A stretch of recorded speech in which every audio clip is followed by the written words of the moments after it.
like the board, unless we actually sell somebody,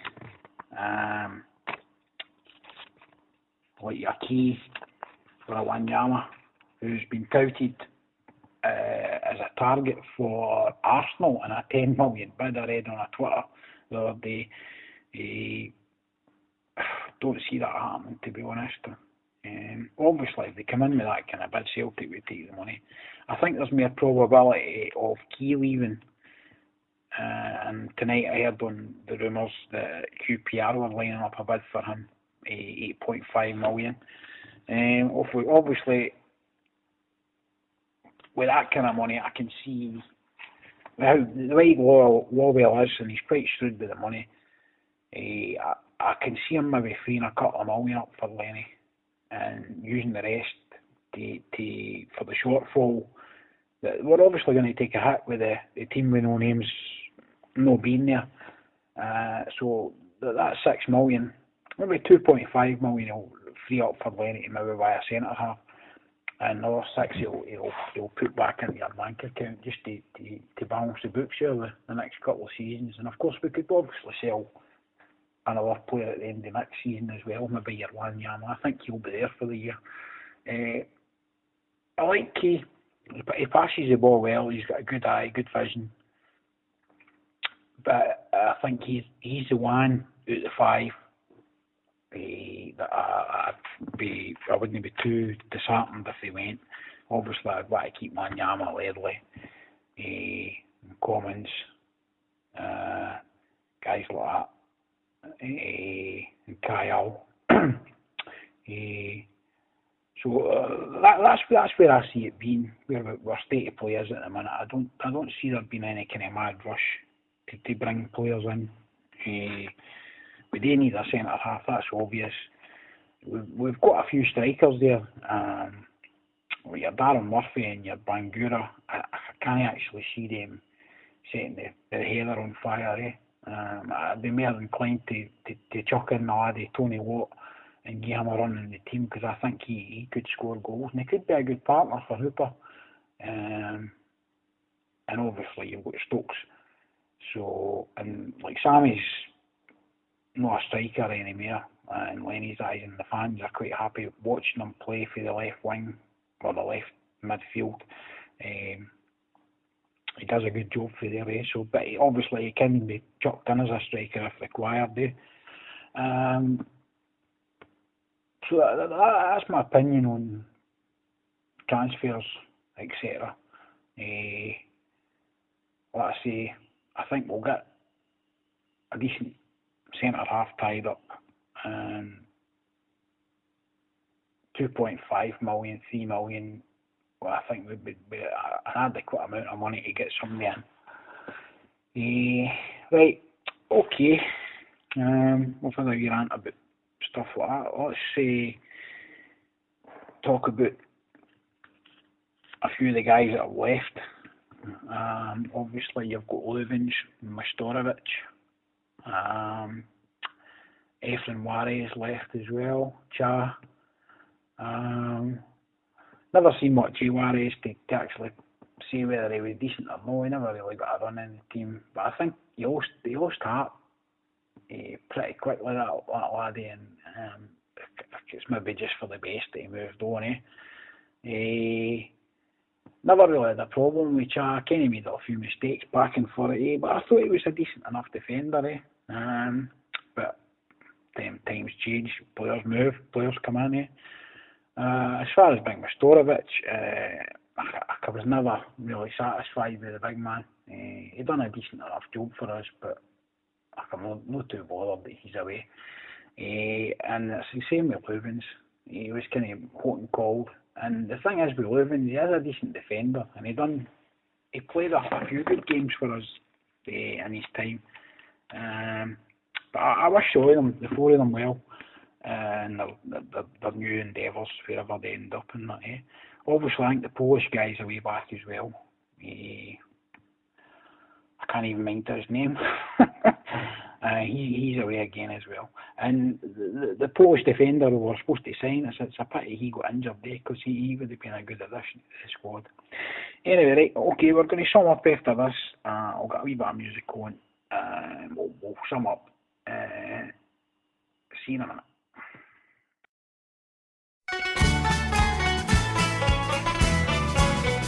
They talk of men like Pelly, the great Eusebio, and even Stanley Matthews, who played so long ago.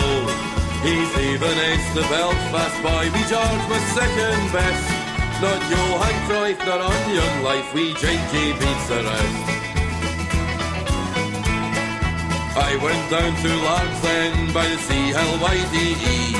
Sure it was my intention to learn to water ski.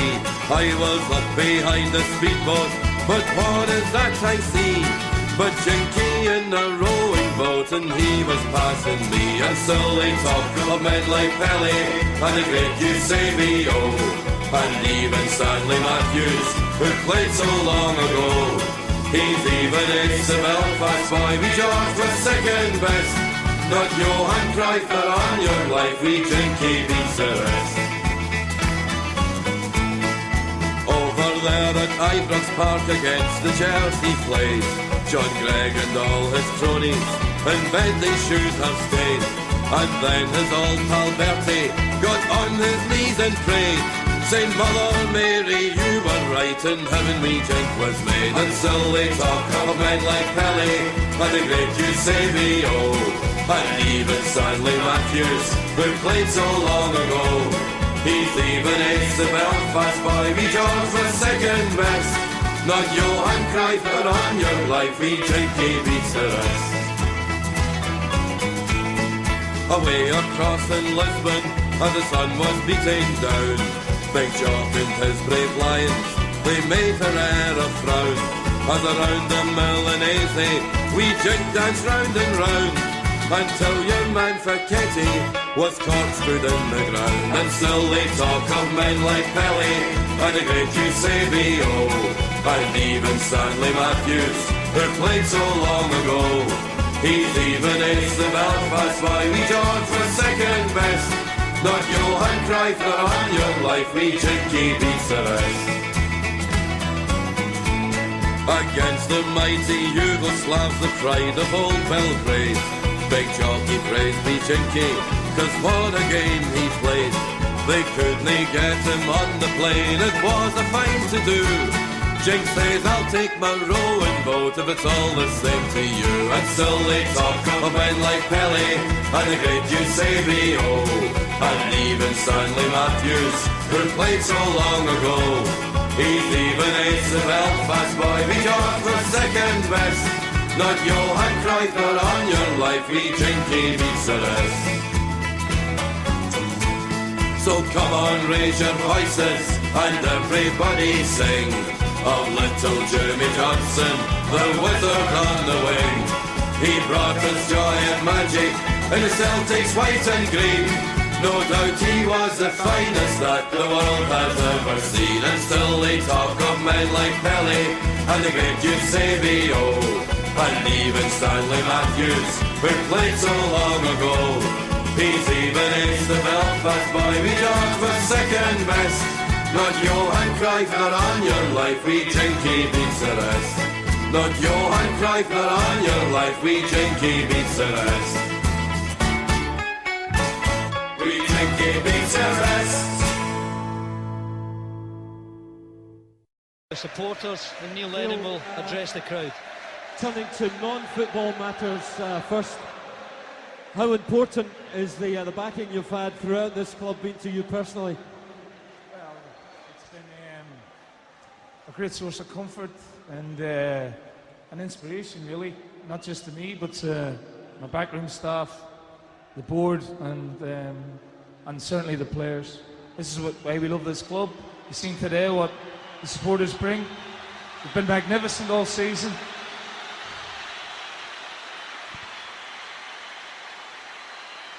Talking of that incredible Celtic support, how important is that to you and to the team going forward next season?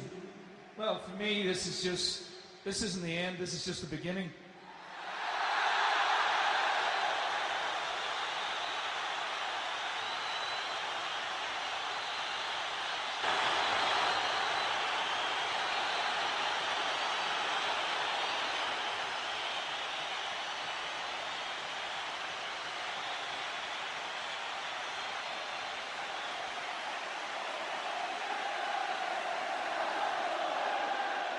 You've brought the style and the passion back, and are you looking forward to taking that through to the Scottish Cup final next Saturday? Well, of course, the reason I took this job on was to win silverware. It's a disappointing day today. We've got one more piece of silverware to win, and the players will be given everything to bring back something for their efforts this season. We as a club this season have nothing to reproach ourselves for. The board, the supporters, the players, they've dealt with a lot of issues with great dignity. The players have played with real panache and style. We tried to entertain all season. I think a lot of other people in the game here need to have a good look at themselves in the mirror. We want to wish you all the very best for next Saturday. Ladies and gentlemen, boys and girls, Neil Lennon!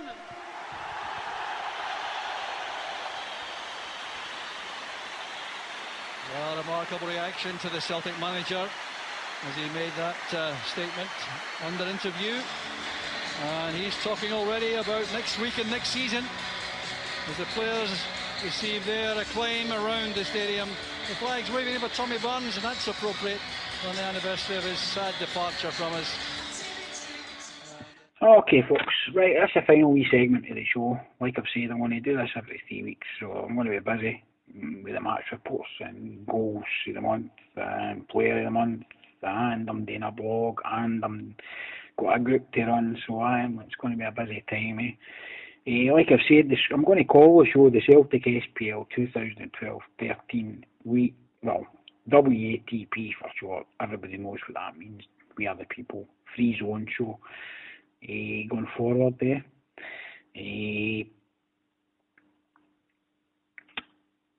Other than that, like I say, there's not much else to say actually, but that's going to do it for this one. It's on to Paradise on Saturday for the unfurling of the champions flag, which is well deserved. Considering we were 15 points behind last season, we turned that around. And even though they were the team with no name were deducted 10 points, we still won the title with ease. So anyway, folks, we'll catch you again in about 3 weeks. Hopefully by that time we'll be sitting top of the league and in the next round of Europe. We'll just have to wait and see. Okay, folks, for them that's listening, thanks a lot. Hope you enjoyed it. I hope you enjoyed the music. I'll try and keep everything as fresh as I can. Okay, hail, hail, and God bless. I'm going to play it tonight with a song we'll all know, and a really good one. It's Neil Lennon. See ya.